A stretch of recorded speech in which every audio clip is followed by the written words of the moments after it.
कथं भीष्ममहं संख्ये द्रोणं च मधुसूदन इषुभिः प्रतियोत्स्यामि पूजार्हावरिसूदन।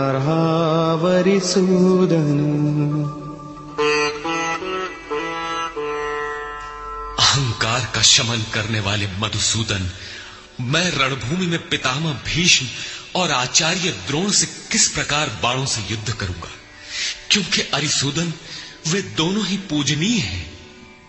द्वैत ही द्रोण है। प्रभु अलग है, हम अलग हैं।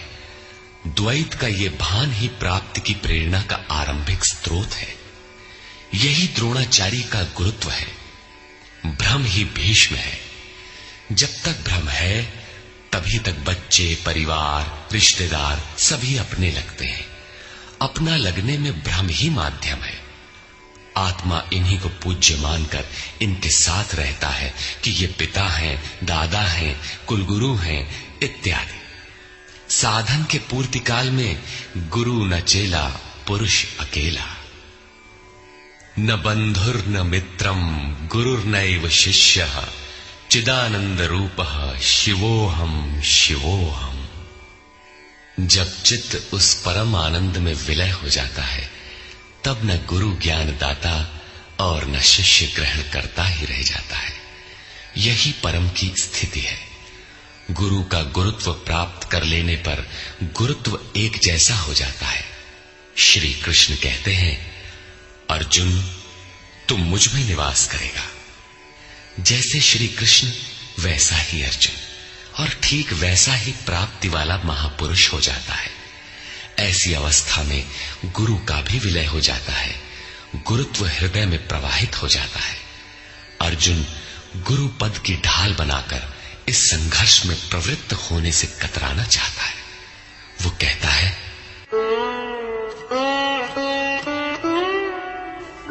गुरून् हत्वा हि महानुभावान् श्रेयो भोक्तुं भैक्षमपीह लोके हत्वार्थकामास्तु गुरूनिहैव भुञ्जीय भोगान् रुधिरप्रदिग्धान्। इन महानुभाव गुरुजनों को न मारकर मैं इस लोक में भिक्षा का अन्न भी श्रेयस्कर समझता हूं।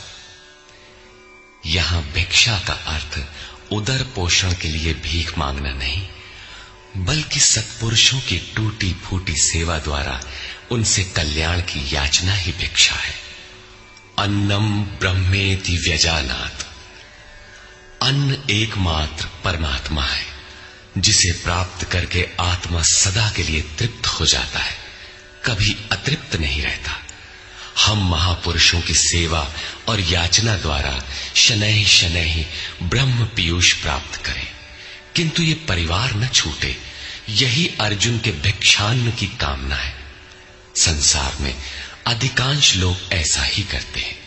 वे चाहते हैं कि पारिवारिक स्नेह संबंध न मारना पड़े और मुक्ति भी शनैः शनैः मिल जाए, किंतु चलने वाले पथिक के लिए, जिसके संस्कार इनसे ऊपर है, जिसमें संघर्ष की क्षमता है, स्वभाव में क्षत्रियत्व प्रवाहित है, उसके लिए इस भिक्षान्न का विधान नहीं है। स्वयं न करके याचना करना भिक्षान्न है। गौतम बुद्ध ने भी मध्यम निकाय के धम्म दायाद सुत्त में इस भिक्षान्न की आमिष दायाद कहकर उसे हेय माना है, जबकि शरीर यापन से सभी भिक्षु थे। इन गुरुजनों को मारकर मिलेगा क्या? इस लोक में रुधिर से सने अर्थ और काम के भोग ही तो भोगने को मिलेंगे। अर्जुन कदाचित सोचता था कि भजन से भौतिक सुखों की मात्रा में अभिवृद्धि होगी। इतना संघर्ष झेलने के बाद भी इस शरीर के पोषक अर्थ और काम के भोग ही तो मिलेंगे। वो पुनः तर्क देता है,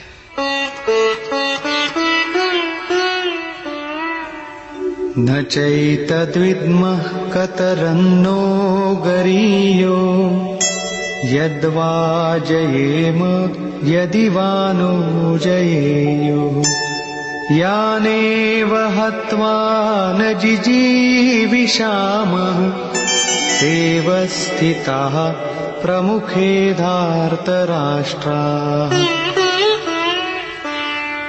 ये भी निश्चित नहीं है कि वो भोग मिलेगा ही।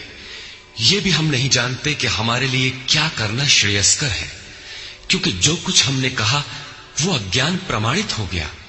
ये भी ज्ञात नहीं है कि हम जीतेंगे अथवा वे ही जीतेंगे। जिन्हें मारकर हम जीना भी नहीं चाहते, वे ही धृतराष्ट्र के पुत्र हमारे सामने खड़े हैं।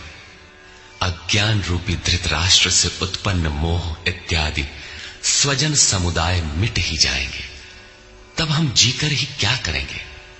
अर्जुन पुनः सोचता है कि जो कुछ हमने कहा कदाचित ये भी अज्ञान हो, अतः प्रार्थना करता है। कार्पण्यदोषोपहतः स्वभावः पृच्छामि त्वां धर्मसम्मूढचेताः यच्छ्रेयस्यान्निश्चितं ब्रूहि तन्मे शिष्यस्तेऽहं शाधिमां त्वां प्रपन्नम्। कायरता के दोष से नष्ट स्वभाव वाला, धर्म के विषय में सर्वथा मोहित चित्त हुआ, मैं आपसे पूछता हूं, जो कुछ निश्चित परम कल्याणकारी हो वो साधन मेरे लिए कहिए। यहां अर्जुन ने पूर्ण समर्पण कर दिया। अभी तक वो श्री कृष्ण को अपने स्तर का ही समझता था, अनेक विद्याओं में अपने को कुछ आगे ही मानता था। यहां उसने अपनी बागडोर श्री कृष्ण को वस्तुतः सौंप दी। सद्गुरु पूर्ति पर्यंत हृदय में रहकर साधक के साथ चलते हैं। यदि वे साथ न रहे तो साधक पार न हो। युवा कन्या के परिवार वाले जिस प्रकार शादी विवाह तक उसको संयम की शिक्षा देते हुए संभाल ले जाते हैं, ठीक उसी प्रकार सद्गुरु अपने शिष्य की अंतरात्मा से रथी होकर उसे प्रकृति की घाटियों से निकालकर पार कर देते हैं। अर्जुन निवेदन करता है कि भगवान, एक बात और है।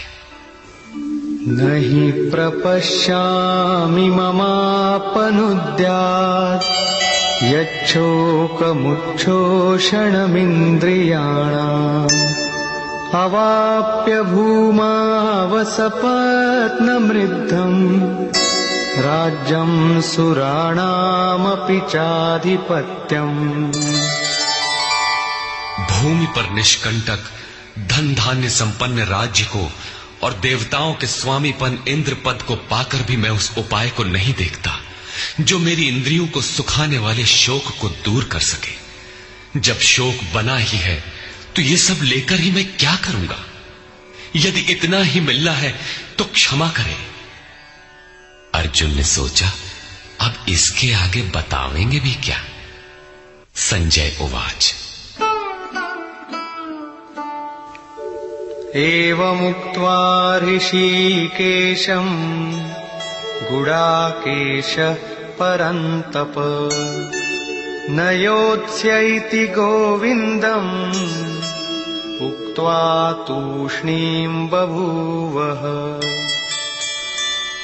संजय बोला, हे राजन, मोह निशाजयी अर्जुन ने हृदय के सर्वज्ञ श्री कृष्ण से ये कहकर कि गोविंद, मैं युद्ध नहीं करूंगा, चुप हो गया। अभी तक अर्जुन की दृष्टि पौराणिक है, जिसमें कर्म कांडों के साथ भोगों की उपलब्धि का विधान है, जिसमें स्वर्ग ही सब कुछ माना जाता है, जिस पर श्री कृष्ण प्रकाश डालेंगे कि ये विचारधारा भी गलत है। तमुवाच ऋषिकेशः प्रहसन्निव भारत सेनयोरुभयोर्मध्ये विषीदन्तमिदं वचः। उसके उपरांत हे भरतवंशी धृतराष्ट्र, अंतर्यामी योगेश्वर श्री कृष्ण ने दोनों सेनाओं के बीच में उस शोक युक्त अर्जुन को हंसते हुए से ये वचन कहा। श्री भगवान उवाच। अशो